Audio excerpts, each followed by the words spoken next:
Alright, अस्सलाम वालेकुम बच्चों। तो let's start with today's class. और जैसे कि हमने लास्ट क्लास में जो है वो अपना प्रोडक्ट जो है वो ख़त्म करा था। दैट इज़ कि हमने प्रोडक्ट पढ़ा था the first P of the marketing mix, and today we are going to discuss with the second P of the marketing mix, that is pricing. Now what is price? Price is the amount that is paid by the customer for a product और service in the market. जब market में आपका customer आपकी product खरीदने आता है, तो उस प्रोडक्ट को आप जितने का बेचते हो वो आपकी प्राइस होती है। सो मार्केट में price is the cost to the customer, कि कस्टमर को जो कॉस्ट आती है to purchase the good, that is basically your price. So it is very important for the business to set an appropriate decision of the price, because it is important. Why? Because it determines the, सबसे पहले तो, कि अगर right price set करोगे, so it should be determining the quality that you are providing. Because a high price if you're charging, that means the customer might expect that कि आपका product एक अच्छी क्वालिटी प्रोवाइड कर रहा होगा. Whereas if you're charging a lower prices, that means कि customer की expectation होगी कि आपका प्रोडक्ट इतना अच्छा नहीं होगा. जैसे कभी कभार फॉर एग्जांपल आप कोई सस्ता प्रोडक्ट अगर खरीद के ले आते हो, लेकिन वो बहुत अच्छी क्वालिटी का निकलता है, तो sometimes you are amazed, right, कि वाह यार, ये तो बड़ा सस्ते में अच्छा प्रोडक्ट मिल गया हमें, राइट. और इसी तरह कभी कभार आप प्रोडक्ट को जो है वो बुरा भला भी कह रहे होते हैं, कि यूजुअली इतने पैसे खर्च करके आप प्रोडक्ट लेकर आए हो, और अगर वो अच्छी क्वालिटी का नहीं हुआ, तो you might be saying that कि यार इतना महंगा ले लिया प्रोडक्ट, और सही सही से चल भी नहीं रहा प्रोडक्ट. तो यूजुअली आपका जो प्रोडक्ट होता है वो कस्टमर के सामने आपके प्रोडक्ट की एक परसेप्शन क्रिएट करता है. और इसकी वजह से, ये परसेप्शन क्रिएट करने की वजह से, you might get a competitive advantage as well in the market. So usually customers, as it should be according to the customers in the market, the competition level in the market, and the profit that the business is willing to earn. So whenever you want to set up your price, you should make sure that कि customer को जिस price पे वो product खरीदना है, आपने उसको भी कंसिडर करा हुआ है. फिर आपने अपना competition level in the market को भी कंसिडर करा हुआ है. और ये नहीं कि आप जो है वो इन दोनों चीजों को कंसिडर करके लॉस में बेचना शुरू हो जाओ प्रोडक्ट. नहीं, you should also consider the profit that the business wants to earn. तो उसी हिसाब से फिर आप अपनी प्राइसिंग सेट करते हो. So the price of the product will impact the added value by the business. Whatever price you set, it will impact the added value. For example, if you talk about McDonald's, या let's suppose आप किसी high and restaurant में खाना खाने जाते हैं, usually वहाँ पे जो प्राइसेस हैं वो हाई होती हैं. आप किसी 5 स्टार होटल में खाना खाने चले जाएं, तो वहाँ पे जो है वो, the price of the product will be very high and the quantity of the product might be very low. कि इतना जो है वो इतना सा खाना दिया और जो पैसे हैं वो बहुत ज्यादा चार्ज कर रहे हैं. तो बेसिकली वो क्या कर रहे हैं, वो एडेड वैल्यू कर रहे हैं. वो अपनी प्राइस से आपको एक अच्छा एम्बियंस, वो प्राइस सिर्फ खाने की नहीं है, वो प्राइस आपको 5 स्टार रेस्टोरेंट में बैठने के पे करने हैं, राइट. वो जो लुई वुइटन की कुर्सी पे आप बैठे हुए हो, सही है, उसके पैसे आप पे कर रहे हो. जो एम्बियंस आप इंजॉय कर रहे हो उसके आप पैसे पे कर रहे हो. तो basically it's not about only the food, it's about the ambience that you're paying for. So that's why your price will help you to add value to the product. Secondly, it affects the revenue and profit made by the business due to the impact on the demand. Usually, if you're setting a higher price, we say that the demand will fall. And if the demand will fall, the sales and profitability of the firm will also decrease. So, a pricing decision also affects your sales and profits as well. And thirdly, we have, it helps establish a psychological image of the product. Basically pricing से आपकी psychological image भी create होती है. For example, अगर कोई product महंगा है market में, तो the psychological image that the consumers will perceive about the product will be that कि ये प्रोडक्ट अच्छी क्वालिटी का होगा, product will be of good quality. Whereas a product, if it is being sold at a cheaper rate in the market, then the consumers might perceive that it might be of lower quality. तो usually आपकी pricing set करती है कि आपका product high quality का है या low quality का. So usually a higher price indicates that the product is of high quality. So if you're charging a higher price, you should ensure that कि आप उस हायर प्राइस को justify भी कर सको by providing a good quality. So now manager जो है वो क्या फैक्टर्स देखता है when they set up the price, that what factors actually affect or what factors the managers look into before they determine an appropriate price for the product।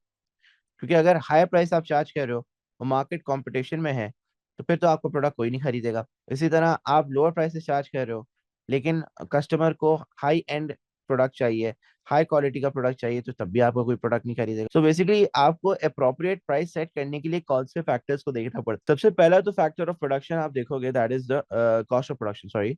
The first factor that you will consider is the cost of production। cost of production क्या होती है? Product को बनाने का खर्चा। तो अगर product को बनाने का जितना खर्चा आएगा आप हमेशा उससे ऊपर जो है वो अपने प्राइस सेट करोगे ताकि आप अपना खर्चा भी कवर अप कर सको और आपको अपना प्रॉफिट भी अर्न हो सके, right. So basically producing when you're producing the product you must ensure that कि आप जो है वो उसकी कॉस्ट ऑफ प्रोडक्शन निकालें और कॉस्ट प्रोडक्शन निकालने के बाद आप एक अप्रोप्रिएट प्राइस सेट करें। So the manager should first look into the cost of production के प्रोडक्ट बनाने का खर्चा कितना आ रहा है और फिर अप्रोप्रिएट प्राइस सेट करें। Secondly the competitive conditions in the market. आप जो है अपनी pricing as a manager competitive condition देखोगे मार्केट में एंड देन सेट करोगे। What is competitive condition? कि मार्केट में कंपटीशन कितना है। Usually when there is a high competition in the market the businesses set a lower price, whereas if there is a lower competition in the market the businesses tend to set a higher price। तो जब कोई competition होता नहीं है market में, आप ही हो सिर्फ एक बिजनेस जो कि सेल कर रहे हो प्रोडक्ट, तो usually you will be charging a higher price. Whereas market पे जब कंपटीशन लेवल बहुत हाई होता है फिर आप एक लोअर प्राइस चार्ज करते हो। फिर आप कॉम्पिटिटर के प्राइस भी देखते हो before setting up your prices. For example you are launching a new product in the market, तो वो नया प्रोडक्ट कितने प्राइस पे सेल होना चाहिए वो डिपेंड करेगा कि कॉम्पिटिटर कितने का बेच रहा है मार्केट के अंदर। For example if I launch a new soft drink in the market, definitely मैं प्राइस ऑफ पेप्सी और कोका कोला देखूंगा कि भाई कोका कोला और पेप्सी जो है वो कितने के सेल हो रहे हैं मार्केट में, and then I will be charging accordingly और जस्ट बिलो दैट। तो कॉम्पिटिटर प्राइस भी देखने पड़ते हैं before deciding up the prices. Then the business and its marketing objectives. आपका मार्केटिंग ऑब्जेक्टिव या बिजनेस ऑब्जेक्टिव क्या है? इज इट टू अचीव और मैक्सिमाइज रेवेन्यू? अगर आपको हायर सेल्स अचीव करनी है तो प्राइसेस आप कम करोगे ताकि ज्यादा से ज्यादा डिमांड हो और कस्टमर ज्यादा से ज्यादा प्रोडक्ट को परचेज करे। अगर आपकी मार्केटिंग ऑब्जेक्टिव है कि आपको जो है वो एक ब्रांड इमेज क्रिएट करनी है, तो ब्रांड इमेज क्रिएट करने के लिए you might have to charge a higher price so that you are able to create a good brand image of the product। फिर अगर आपका ऑब्जेक्टिव है कि आपने जो है वो प्रॉफिट मैक्सिमाइज करना है, so you might be selling the product at a higher price to maximise the profit. So it depends कि आपका ऑब्जेक्टिव क्या है। आपको मार्केट शेयर बढ़ाना है, आप मार्केट शेयर प्राइस कम करके बढ़ाओगे। So usually at what is your marketing or business objective, and according to that you set up your prices। Then another factor the manager looks into is the price elasticity of demand। Price elasticity of demand क्या होता है? It is the measure of the responsiveness of demand due to a change in price। कि जब आप price change करते हैं तो quantity demand में कितना चेंज आता है। For example the law of demand says if price increases quantity demand decreases and when price decreases quantity demand increases. तो ये जो लॉ ऑफ डिमांड है आपका, ये लॉ ऑफ डिमांड में ये जो क्वांटिटी डिमांड में चेंज आ रहा है वो कितना आ रहा है, इसको जानने के लिए हमें पीडी निकालना होता है कि अगर मैं प्राइस बढ़ा रहा हूँ तो क्वांटिटी डिमांड में कितना जो है वो डिक्रीज आएगा, और अगर मैं प्राइस डिक्रीज कर रहा हूँ तो क्वांटिटी डिमांड में कितना इंक्रीज आएगा। तो price elasticity of demand is the measure of responsiveness of demand due to a change in price. और पीडी को कैलकुलेट करने का फॉर्मूला होता है percentage change in quantity demand upon percentage change in price. तो PD की calculation अब A2 में है वैसे, लेकिन but still you should know it because you ये पॉइंट एक पर्टिकुलर आपके एएस का है that you have to decide your pricing strategy by looking into the PD। So there are two types of PD answers usually। जो business में हम पढ़ते हैं वैसे तो पांच होते हैं लेकिन हम लोग बिजनेस में चार पढ़ते हैं, सॉरी दो पढ़ते हैं। Elastic demand and N elastic demand. Now, first of all, if your PED is greater than 1, for example, यहाँ पे -1.5 है, हम माइनस साइन को इग्नोर करते हैं when you are analyzing the PED, because minus sign over here represents just the inverse relationship between price and quantity demand. तो इसको ignore अगर हम करें तो हमारे पास सिर्फ 1.5 बचेगा. अब ये 1.5 is greater than 1, of course. So when your PED answer is greater than 1, that means your demand is elastic. And what does elastic demand means? Elastic demand is when the demand is highly responsive to a change in price. आप price में change करते हो और आपकी demand में बहुत ज्यादा change आता है. So that is basically highly responsive demand. आप जरा सा प्राइस डिक्रीज करोगे, बहुत ज्यादा से प्राइस डिमांड इंक्रीज हो जाएगी, और जरा सा आप प्राइस बढ़ाओगे तो बहुत ज्यादा से डिमांड कम हो जाएगी. So this is what highly responsive demand is, and it is known as elastic demand. Whereas अगर आपकी डिमांड प्रोडक्ट की डिमांड inelastic है, so what does that mean? For example, कोई आंसर आपका आता है less than 1, ignoring the minus sign, 0.01 is less than 1. तो इसका मतलब क्या है? इसका मतलब यह है कि आपका जो प्रोडक्ट है it is not sensitive to price. आप प्राइस जितनी भी इंक्रीज कर दो, क्वांटिटी डिमांड में बहुत जरा सा या बिल्कुल भी चेंज नहीं आएगा. सो inelastic demand is when the quantity demand is not highly responsive, or you can say that when the price changes does not affect the quantity demanded, we say that the demand is inelastic. तो ऐसी situation में manager के decision क्या होंगे? So if you have an elastic demand of your product, you're going to charge a lower price, because आप lower price charge करके ज्यादा से ज्यादा quantity demand earn कर सकते हो. Whereas if you're charging a whereas if your PED of the product is inelastic, so you must make sure that कि आप prices जो है वो ज्यादा charge कर रहे हैं, because ज्यादा prices charge करने से आपको ज्यादा revenue generate होगा. So when you're charging your prices, you look into the PEDs of the product as well. If the PED is elastic, you're going to decide to charge a lower price as the manager. And if PED is inelastic, then you're going to charge a higher price. And the last factor that the manager consider is whether it is a new or existing product. क्योंकि new product की pricing strategy is different होती है, existing product की pricing strategy is different होती है. So first you have to determine whether it is a completely new product or whether it is an existing product in the market. Because if it is a completely new product, then of course the business will be charging a higher price because there will be no competition for it. Whereas if it is an existing product, then the business will be charging lower prices because it will face competition in the market. तो usually आप ये भी देखते हो कि आपका business, आपका product बिल्कुल नया है या फिर आपका प्रोडक्ट जो है वो एग्जिस्टिंग है. So these are the 6 main factors that the manager look into before deciding what pricing strategy to select. तो बात करते हैं प्राइसिंग स्ट्रेटजीज की. तो प्राइसिंग स्ट्रेटजी में सबसे पहली प्राइसिंग स्ट्रेटजी हमारे पास आती है कॉस्ट प्लस प्राइसिंग, जिसको हम मार्कअप प्राइसिंग कहते थे पहले, अब ये कॉस्ट प्लस प्राइसिंग है. So it is when a profit, a markup, markup क्या होता है? Profit. Profit is added to the cost and the selling price is set.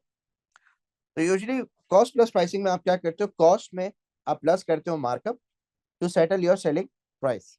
For example, एक शर्ट मैन्युफैक्चरर है जिसको कॉस्ट आ रही है, cost of production of manufacturing the shirt is $3, and the shirt manufacturer should ensure that कि ये $3 की जो शर्ट है इसके ऊपर उसे 100% मार्कअप कमाना है. तो 100% मार्कअप कमाने के लिए what will the manager do? कि पहले तो वो कॉस्ट पे 100% मार्कअप लगाएगा. कॉस्ट $3 थी, 100% आपने कैलकुलेट करा, उसका आया आपके पास answer $3. This is the markup in dollars, कि ये $3 का मार्कअप आपने पर शर्ट कमाना है. So therefore the selling price that you're going to set is 3, that is the cost, plus 3, that is the markup. So your selling price will be 6. इसी तरह एक और एग्जांपल है, एक टी शर्ट मैन्युफैक्चरर को cost है $4 and they want to earn a 120% markup. तो $4 का 120% निकाला मैंने तो 4.8 आ गया. तो सेलिंग प्राइस हमने कैसे निकाली? 4 plus 4.8, which was the markup. So cost plus markup equals to the selling price, that is 8.8.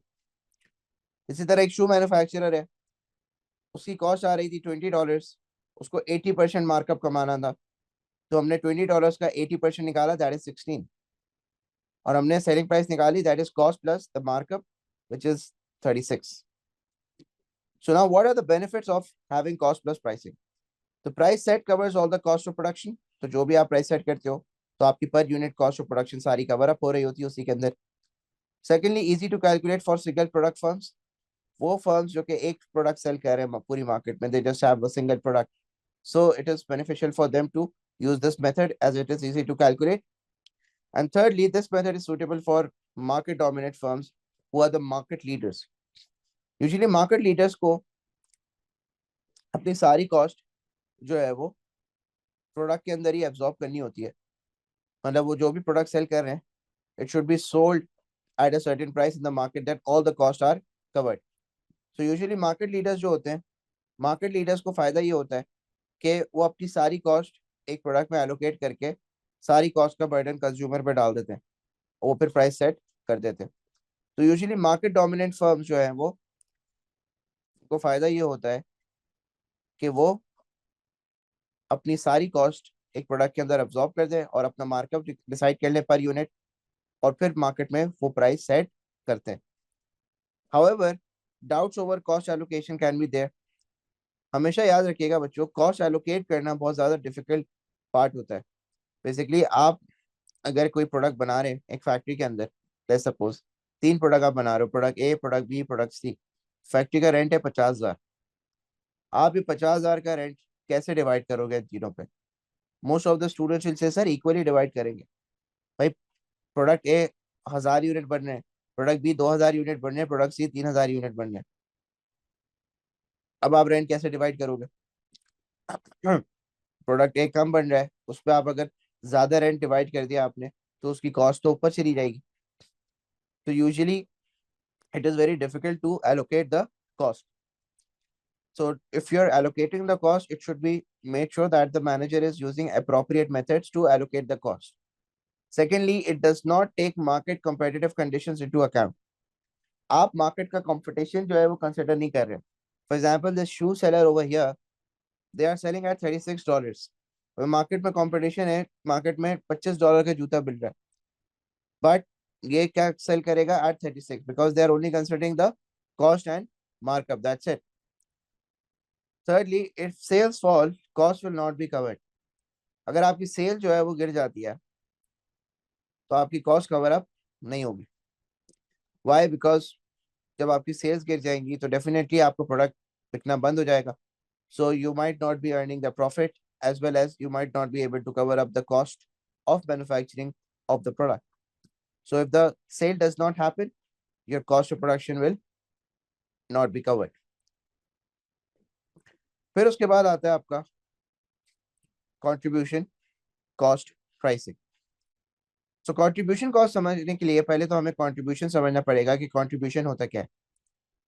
देखिए कोई भी एक बिजनेस है जब वो प्रोडक्ट बनाता है तो उसको 2 कॉस्ट इनकर होती है, एक होती है वेरिएबल कॉस्ट और एक होती है fix cost. Variable cost varies with the level of output. Variable cost varies with level of output. For example अगर हम लोग एक शर्ट बना रहे हैं तो शर्ट का रॉ मटेरियल जो है वो उसकी वेरिएबल कॉस्ट होगा. वाई? बिकॉज जितनी ज्यादा शर्ट्स उतना ज्यादा मटेरियल खरीद के लाऊंगा तो वो आपका वेरिएबल कॉस्ट होगा. Whereas fixed cost remains fixed, it does not change. It remains fixed for a specific period of time. For example, factory का रेंट है, फैक्ट्री का रेंट आपका क्या होगा? फिक्स कॉस्ट होगा, वो 1 साल तक तो चेंज नहीं होगा. तो यूजुअली ये 2 तरीके की कॉस्ट आपके बिजनेस को आती हैं when they are manufacturing the product. And there's a third thing, that is the contribution. And what is contribution? Contribution is the amount that contributes towards the coverage of fixed cost and profitability of the business after variable cost has been subtracted. Contribution is basically your selling price minus variable cost. Selling price minus variable cost equals to contribution. और contribution क्या होता है? Contribution is the amount that contributes towards the business earning a fixed cost. तो basically ये आपकी fixed cost cover करता है और ये आपको हेल्प करता है in earning a profit as well.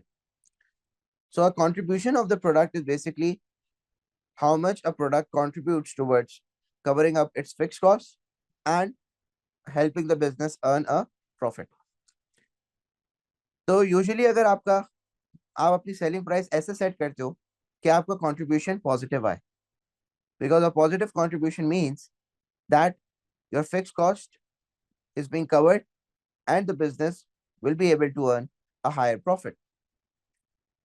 Contribution calculate करने के लिए आपके पास ये जो फॉर्मूला है, जैसे यहाँ पे हमने कैलकुलेट करा है कि सेलिंग प्राइस है 36, तो $34 का मतलब है कि इसमें से कुछ अमाउंट जाएगा इन covering your fix cost and कुछ अमाउंट जाएगा इन covering the profit. For example एक बिजनेस है जिसकी टोटल सेल्स है वो हुई है 50,000 की. Selling price is 50,000. सेलिंग मतलब टोटल रेवेन्यू, आपकी सेल्स भी ले सकते हैं हम यहाँ पे. तो सेल्स है 50,000, टोटल वेरिएबल कॉस्ट थी 10,000, तो कंट्रीब्यूशन कितना हो गया 40,000 का. अब ये जो कंट्रीब्यूशन है ये 40,000 का हुआ है. अब 40,000 में से 20,000 हमारी फिक्स कॉस्ट थी, तो ये फिक्स कॉस्ट हमारी पे ऑफ हो गई और जो रिमेनिंग अमाउंट हुआ वो प्रॉफिट हो गया, that is 20,000. So this is how contribution works, कि आपका जो टोटल कंट्रीब्यूशन होता है प्रोडक्ट का वो आपकी हेल्प करता है in covering the fix cost and your profit as well. तो आप अपनी सेलिंग प्राइस इस हिसाब से सेट करते हो कि आपकी फिक्स कॉस्ट भी कवर हो जाए और साथ ही साथ आपकी प्रॉफिट भी अर्न हो जाए. तो यूजुअली कंट्रीब्यूशन कॉस्टिंग में आप एक पॉजिटिव कंट्रीब्यूशन लाने की कोशिश करते हो और according to that you set up your selling price. So benefit क्या है कंट्रीब्यूशन कॉस्टिंग के, कि सबसे पहले तो आपकी सारी वेरिएबल कॉस्ट कवर अप हो जाती है यहाँ पे, because you're calculating the cost by selling price minus variable cost. So all your variable cost is covered and the contribution that you earn helps you cover your fixed cost. Secondly, it is a useful for firms producing multiple products. जो firms multiple product बना रही है, जैसे 3 से 4 product बना रहे हैं, तो उनके लिए ये काफी ज्यादा अच्छा मेथड है, क्योंकि 3 से 4 प्रोडक्ट बनाने का मतलब ये है कि they will be able to set up a good contribution from 3 to 4 products. और वो मतलब एक प्रोडक्ट के ऊपर पूरा बर्डन नहीं आएगा to cover up the fix cost, rather 3 से 4 प्रोडक्ट्स के ऊपर कंट्रीब्यूशन आएगा. उस कंट्रीब्यूशन को ऐड करके आप जो है वो अपना फिक्स कॉस्ट कवर करेंगे और प्रॉफिट अर्न करेंगे. तो usually it does not puts the burden on a single product, rather जो बिजनेस है जो कि मल्टीपल प्रोडक्ट क्रिएट कर रहे हैं, तो मल्टीपल प्रोडक्ट का कंट्रीब्यूशन निकल के आपका फिक्स कॉस्ट कवर अप हो सकता है. And secondly, it is flexible as the price can be adjusted to suit the market conditions or to accept special orders. तो यूजुअली इसकी फ्लेक्सिबिलिटी भी हाई होती है कि आप रिजेक्ट नहीं होते कि आप जो है वो प्राइसेस अपने कम नहीं करोगे, आप प्राइसेस कम भी कर देते हो if you feel that the special order और the market competitive condition are high. तो आप अपनी प्राइसेस थोड़ी बहुत चेंज भी कर सकते हो, एडजस्ट भी कर सकते हो with your contribution remaining positive as well. तो यहाँ पे जो डिसीजन मेकिंग हो रही होती है हमेशा वो कंट्रीब्यूशन देखकर हो रही होती है. फॉर एग्जाम्पल अगर आपके पास एक स्पेशल ऑर्डर आता है, लेट्स सपोज, यहाँ पे मैं आपको एक एग्जांपल देता हूँ. लेट्स सपोज फैक्ट्री में आप केक मैन्युफैक्चर कर रहे हैं, ठीक है, और आपके पास एक स्पेशल ऑर्डर आता है ऑफ 100 यूनिट्स. ये आपके रेगुलर यूनिट से हटके ऑर्डर है, सही है. आपकी जो यूजुअल सेलिंग प्राइस होती है केक की वो होती है लेट्स सपोज $10. ये जो आपके 100 यूनिट जो आपका अलग से ऑर्डर आया है, they are asking you for the selling price at $8. Variable cost जो होती है आपकी केक बनाने की वो होती है $5. तो यूजुअली आप $5 का कंट्रीब्यूशन करते हो, वेर एज इस स्पेशल ऑर्डर में आप जो है वो $3 का कंट्रीब्यूशन करोगे. So now when you compare the contribution from the actual is lesser on these 100 units, but still the manager sees that कि ये तो पॉजिटिव है. So if the contribution is positive that means to some amount कुछ ना कुछ तो fix cost cover हो रही होगी. लेट्स सपोज मैं अपने रेगुलर ऑर्डर भी बनाता हूँ और साथ साथ ये भी 100 यूनिट्स बनाता हूँ, तो क्या होगा 5 + 3 मेरा कंट्रीब्यूशन बढ़ जाएगा, टोटल 8 हो जाएगा. क्योंकि मैंने ये 100 यूनिट्स भी बनाए। So with along with selling my regular units, ये 100 यूनिट्स भी मैं अगर बना के बेचता हूँ तो मेरा कॉन्ट्रीब्यूशन इंक्रीज हो जाएगा। तो सिंपली जो भी contribution of a product which is positive, the manager always decide to build that particular product. However, fixed cost may not be covered. कभी कभार आपका कंट्रीब्यूशन जो है वो पॉजिटिव से होता है, लेकिन फिक्स कॉस्ट आपकी इतनी बड़ी भी होती है, इतनी ज्यादा होती है, that you are not able to sell the appropriate amount of units to cover up the fix cost. भले कंट्रीब्यूशन पॉजिटिव है, but you should also make sure that कि आप appropriate number of unit sell कर रहे हो, ताकि आपकी fix cost cover हो सके। Secondly, if prices vary regularly, then the customers might be annoyed and would not buy the product. अब यूजुअली क्या होता है कि आपको अपना कंट्रीब्यूशन सेम रखना पड़ता है। जैसे यहाँ पे जैन फेब मार्च में एक प्रोडक्ट सेल हो रहा है, तो इनका कंट्रीब्यूशन लेट्स सपोज पहले मंथ में जैन में आते हैं 20 minus variable cost, it is 15। अब उनको ये 15 जो है वो कंट्रीब्यूशन अपना बरकरार रखना है, क्योंकि 15 पे आपकी फिक्स कॉस्ट भी कवर हो रही है और आपको प्रॉफिट भी जनरेट हो रहा है। लेकिन फेब्रवरी में क्या होता है, फेब्रवरी में आपका जो वेरिएबल कॉस्ट है वो बढ़ जाती है, 5 से 7 हो जाती है। Now you have to maintain this $15. So what you're going to do, you're going to increase your selling price in dollar prices, तो contribution is maintained. फिर अगले मंथ दोबारा से प्राइस रॉ मटेरियल की कम हो जाती है, तो आप दोबारा से प्राइस कम कर देते हो। तो इस तरीके से if you keep on changing increasing and decreasing your price, so the customer might get annoyed and start buying from the competitors. These are your disadvantages of contribution costing. Thirdly, we have competitors pricing. अब competitive pricing क्या होता है? It is when the business charges prices according to the competitor, मतलब आप competitor के in line price charge करते हो या just below it to attract more number of customers in the market. तो यूजुअली एग्जिस्टिंग मार्केट में जब आपका कंपटीशन होता है, तो आप जो है वो प्राइस अपनी कॉम्पिटिटर के हिसाब से या थोड़ी सी कम चार्ज करते हो, ताकि कस्टमर आके आपका प्रोडक्ट खरीदे। So the benefit is that it allows the businesses to compete and maintain their market shares. आपका बिजनेस जो है वो अच्छा कंपटीशन भी कर सकता है मार्केट में, और अपना मार्केट शेयर भी मेंटेन कर सकता है if it's using competitive pricing. Secondly, it can be flexible by to change if the market competitive conditions change. अगर मार्केट में कंपटीशन खत्म हो जाता है, तो you might be able to charge high price. If the market में competition जो है वो बढ़ जाता है, तो आपको प्राइसेस जो है वो कंपटीशन के हिसाब से सेट करनी पड़ती हैं। So it can be flexible to the changing competitive conditions. तो कंपटीशन जितना चेंज होता रहेगा, उतने हिसाब से आप अपने प्राइसेस भी चेंज करते रहेंगे। हाउएवर, ड्रॉबैक्स क्या है इसके? दैट द प्राइसेस सेट में not cover up all the cost of production. Usually क्या होता है कि प्राइस वॉर्स इतनी हो जाती हैं और कंपेटिटिव कंडीशंस इतने इंटेंस हो जाते हैं, कभी कभार आपको लॉस में प्रोडक्ट बेचना पड़ जाता है। So you might incur a loss when you're setting up competitive pricing, and the prices set may have to be changed frequently. If the competition is intense in the market और price war चल रही है, तो आपको बार बार अपने prices को change करना पड़ेगा। तो अगर आप बार बार अपने प्राइसेस को चेंज करेंगे, तो यूजुअली मसला ये होगा कि आपका कॉम्पिटिटर अनॉय हो जाएगा, आपका कंज्यूमर अनॉय हो जाएगा, और वो फिर शायद आपसे प्रोडक्ट ना खरीदे। Then we have price discrimination. Price discrimination is when the business charges prices to different consumer groups of the same service. आप जब प्राइस डिस्क्रिमिनेशन करते हैं, तो प्राइस डिस्क्रिमिनेशन होता है कि आप जो है वो डिफरेंट कंज्यूमर से जो है वो डिफरेंटली प्राइसेस चार्ज कर रहे हैं। तो यूजुअली आपका प्राइस डिस्क्रिमिनेशन, एक मिनट बच्चों please, just a second. Alright, तो प्राइस डिस्क्रिमिनेशन क्या होता है? Price discrimination is when the business charges different prices to different consumer groups of the same service. For example, एक अम्यूजमेंट पार्क में enter होने के लिए, सही है, 1 साल से 5 साल के बच्चे की फ्री एंट्री है, 6 साल से 12 साल के बच्चे की 1,000 रुपए है, और 13 साल से और उसके अबव 2,000 रुपए।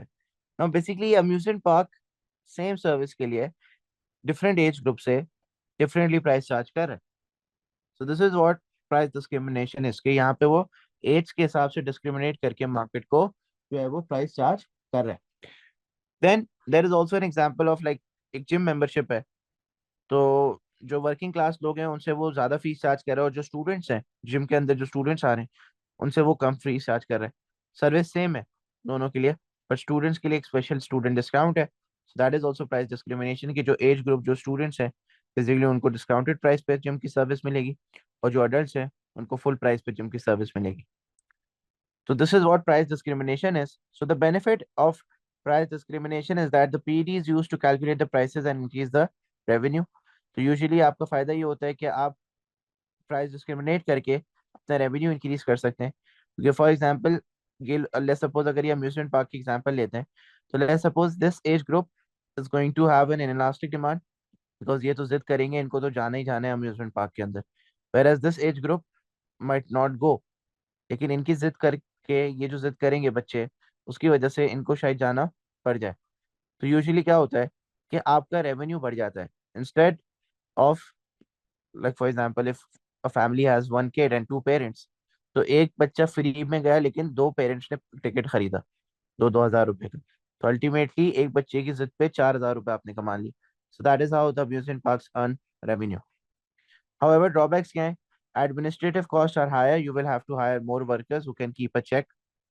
And secondly, customers might not buy the product because customer might see that कि they are being discriminated, और आप जो है वो किसी से ज़्यादा प्राइस चार्ज कर रहे हो, किसी से कम प्राइस चार्ज कर रहे हो, so the customers might not like it, और उसकी वजह से कस्टमर्स आपसे प्रोडक्ट नहीं खरीदेंगे। Then moving on to pricing for new products. अब यूजुअली जो मार्केट में नए प्रोडक्ट्स आप लॉन्च करते हो, तो उसके अंदर जो है वो आप क्या करते हो, आप जो है वो प्राइसिंग अपनी सेट करते हो अकॉर्डिंग टू द नया product. So pricing of new products includes penetration pricing. Penetration pricing क्या होता है? It is when prices are lowered so that the product can enter into the new market and attract a large amount of customers. तो usually एक नया product जब आप market में launch करते हो और मार्केट में आपको अपना मार्केट शेयर बढ़ाना होता है और नए कस्टमर्स को अट्रैक्ट करना होता है, usually you go for penetration pricing. Penetration pricing is when you charge a lower price to attract more number of customers. और जब lower price देखते हैं customers, तो they are attracted towards it and they buy the product and test it. तो usually आपका फिर market share उससे long term में increase हो सकता है. Then there is market skimming, which is completely opposite of penetration pricing. Market skimming में आप जब कोई नया प्रोडक्ट मार्केट में लॉन्च करते हो और आपको लगता है कि इसका कोई कंपटीशन नहीं है बिकॉज ये कम्प्लीटली एक नया प्रोडक्ट है, फिर आप उसकी जो प्राइसिंग चार्ज करते हो, that is market skimming. Market skimming का मतलब ये होता है कि आप रिलेटिवली हाई प्राइस चार्ज कर रहे हो when you have launched the product in the market. So when the product is new in the market and there is no competition, so the business charges a higher price to enter the market. तो इससे आपकी research and development cost cover up हो जाती है early stage पे, और आपको higher profits वगैरह भी होते हैं। लेकिन वक्त के साथ साथ ग्रेजुअली क्या होता है कि कंपटीशन आ जाता है मार्केट में और आपको प्राइसेस रिड्यूस करना पड़ जाती है। सो ये स्ट्रेटेजी जो है वो आपकी काफी लॉन्ग टर्म नहीं चलती। Thirdly we have psychological pricing. Psychological pricing क्या होता है? It is when a certain price is set in such a way that the consumer perceive that the prices are lower. आप अपने प्राइसेस को इस तरीके से सेट करते हो मार्केट के अंदर कि आपका कंज्यूमर का परसेप्शन ये होता है about the product that it is at being sold at a lower price. For example, instead of writing $1, if you write 0.99, so that means this will attract more customers because most of the customers feel that the product is cheaper over here, but it's just a difference of 1 cent. तो usually deliberately marketing tactics क्या होती हैं कि आप जो है वो अपने प्राइसेस को just below the cost price set करते हो, मतलब जो एक्चुअली सेलिंग प्राइस है आपकी उससे बस थोड़ा सा नीचे सेट करते हो to make a psychological image in the consumer's perception that the product is being sold at a cheaper rate. Then we have promotional pricing. Promotional pricing क्या होता है कि यूजुअली आप जब अपने प्रोडक्ट की प्राइस लो चार्ज करते हो for a specific period of time और for a specific promotion. For example अब जैसे रमजान का महीना है, तो बहुत लेट्स सपोज कोई केचप मैन्युफैक्चरर है डिपेट, उस केचप मैन्युफैक्चरर ने क्या करा, अपने प्रोडक्ट के ऊपर 100 रुपीज का ऑफ लगा दिया। That means if it's product was being sold at 300 rupees, now it's being sold at 200 rupees, but it is a limited time offer. आप जो है वो इसको कुछ अरसे के लिए रखे हुआ है आपने, और फिर आप इसको बंद कर दोगे। फॉर एग्जाम्पल एक मार्केट में नया जिम खुलता है, तो फर्स्ट 100 जो आपके जिम के अंदर एडमिशन लेंगे, तो उनको जो है वो फ्री एंट्री है। That means they don't have to give admission fee, they just have to give the monthly fee and they can start up doing the gym. So admission fee उनके लिए बिल्कुल फ्री है। तो first 100 जब हो जाएंगे तो फिर बाकी उसे एडमिशन फी चार्ज होगी।